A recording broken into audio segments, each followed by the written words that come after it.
To these incredible scenes you'd expect to see in some sort of David Attenborough special. It's amazing stuff. Shot off the coast of Batemans Bay on the New South Wales coast, and the fishing columnist for Sydney's Daily Telegraph, Al McGlashan, was on hand to see it and shoot it, and Al joins us now. Al, mate, this is a once-in-a-lifetime event. Have you ever seen anything as intense as that before? Never that intense. Like, you see it a bit, but not like that where they're just going absolutely bananas. So tell us, how did it go down? You saw bait fish on the surface, did you? Yeah, well, what happened was we'd heard that there was a bit of bait ball action down the coast, so we raced down and you just basically search around looking for birds, and all of a sudden all the birds congregated.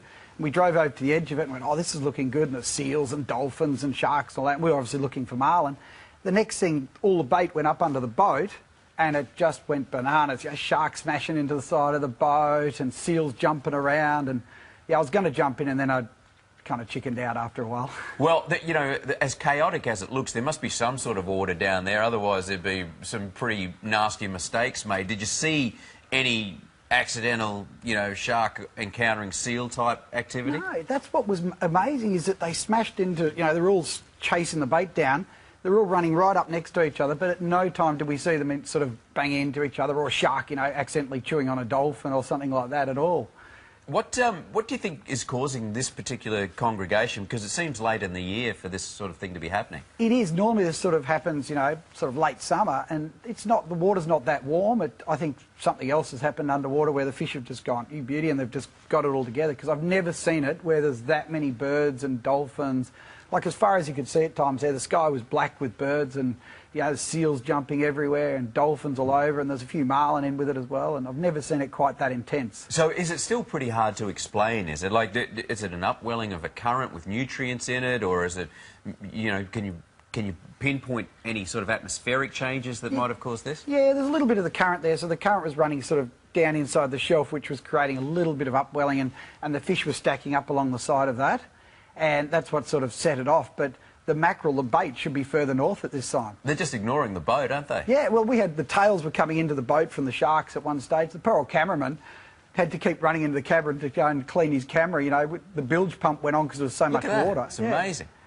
And one of my friends, Tom Spooner's film, he's got one of those little action cameras under like this, and the sharks are trying to eat it, and I got my underwater camera and put it in the side there, and shark came up, and it's got a little action cam sort of see on the side, and came up and just smashed it clean off the side of it, and I'm thinking, right, I'm not getting in today. Not today. I'll hold out for this. A little bit too hectic in there, but did you see any marlin in all this? There were a couple in there.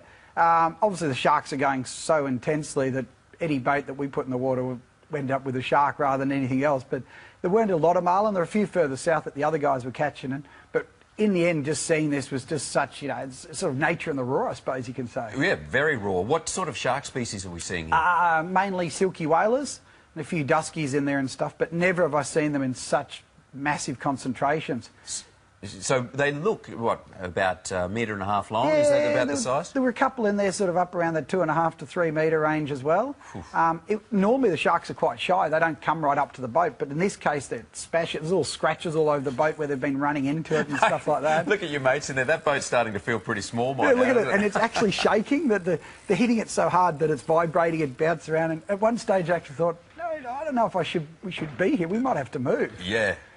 Yeah, you're some of the smaller mammals out there, or certainly animals out there. Yeah, we seem to shrink in size, I think. So, okay, a bluebird day for this sort of activity. Fishing is still pretty good offshore. Yeah, look, it's still going along well. The tuna should start to turn up, so yeah, fingers crossed. I think this year's been very up and down, so we can only wait and see. All right, Al, mate, great story, good vision, and thanks for bringing it in. Fantastic story there, Deb. Amazing. Big scam. Wise move, though, staying on the boat. I reckon I would have done the same.